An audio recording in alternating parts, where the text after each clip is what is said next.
Être belle me fait avoir des ennemis. Partie 1 sur 1. Salut, je m'appelle Wendy.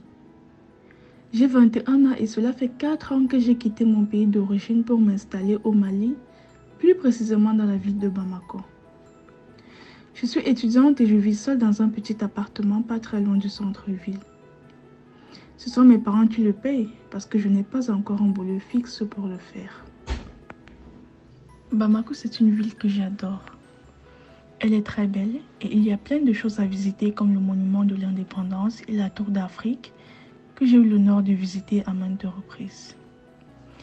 Mais bien que cette ville ait toutes les qualités possibles pour qu'on se sente à l'aise, je ressens souvent l'envie de la quitter et vous saurez pourquoi. En effet, je suis très belle et cela me fait avoir des ennemis et de ce fait, je n'ai tout simplement personne pour me tenir compagnie parce que ma beauté me cause des problèmes. Oui, je suis très belle et ce depuis ma naissance. J'ai un très beau visage, un très beau corps et de beaux cheveux. Je suis tout simplement parfaite physiquement et c'est la raison pour laquelle je suis seule. C'est bizarre, n'est-ce pas? Mais laissez-moi vous expliquer. En effet, j'avais une amie au nom de Rena. C'était une fille belle qui avait remporté de nombreux concours de beauté au lycée avant d'intégrer l'université. Nous nous sommes connus le premier jour de la rentrée scolaire et c'est elle qui est venue vers moi pour être amie avec moi et j'ai accepté. On faisait des activités ensemble comme voyager, faire des soirées, pyjama et des activités sportives. C'était ma meilleure amie et on se disait tout. Un jour, elle m'a fait comprendre qu'elle a rencontré un garçon au nom de Brad et qu'elle veut sortir avec lui. Je lui ai demandé de me le présenter pour lui donner mes impressions, mais elle a refusé et j'ai trouvé cela bizarre. Les mois sont passés et elle s'est mise en relation avec lui. Un soir, je suis sortie pour aller faire les courses et je les ai vus tous les deux. J'ai immédiatement reconnu Brad parce que j'avais vu ses photos. Rena n'a pas eu d'autre choix que de me le présenter. J'ai trouvé qu'il était beau et gentil et qu'il formait un beau couple. Elle m'a fait le rencontrer une fois de plus le lendemain soir pour qu'on fasse de plus en plus connaissance et au début, c'était cool. Rena avait l'air très amoureuse et j'étais contente pour elle. Mais à un moment donné, Brad a commencé à me regarder et à me faire des clins d'œil. J'étais tellement gênée que j'ai décidé de partir. Plus tard dans la nuit, Rena m'a envoyé des messages qui m'ont fait très mal. Elle m'a dit que Brad l'a quitté parce qu'il est amoureux de moi. Et le pire, c'est qu'elle a ajouté que c'est moi qui l'ai séduit durant toute la soirée et que je suis une mauvaise amie. Je lui ai expliqué que je n'avais rien fait, mais elle ne m'a pas cru. Elle a dit que parce que je suis belle, je me crois tout permis.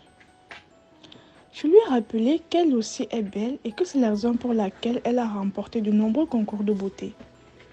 Je lui ai par la suite demandé de s'éloigner de Brad, soit disant que c'est un mauvais garçon, car si ce n'était pas le cas, il n'allait pas poser ses yeux sur moi.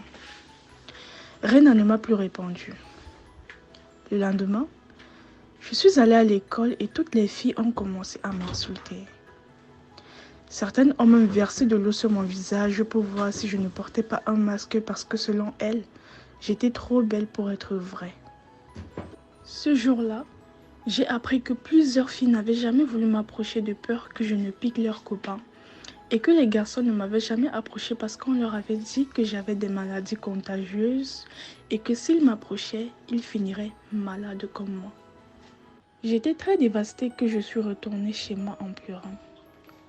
J'ai appelé mes parents qui m'ont conseillé de retourner dans mon ancienne ville, mais j'ai refusé. J'ai préféré faire les cours depuis chez moi. Depuis lors, je suis seule. Quand je sors pour faire les courses, les hommes m'accostent, mais j'ai tellement peur qu'ils le fassent juste pour m'utiliser parce que je suis très belle.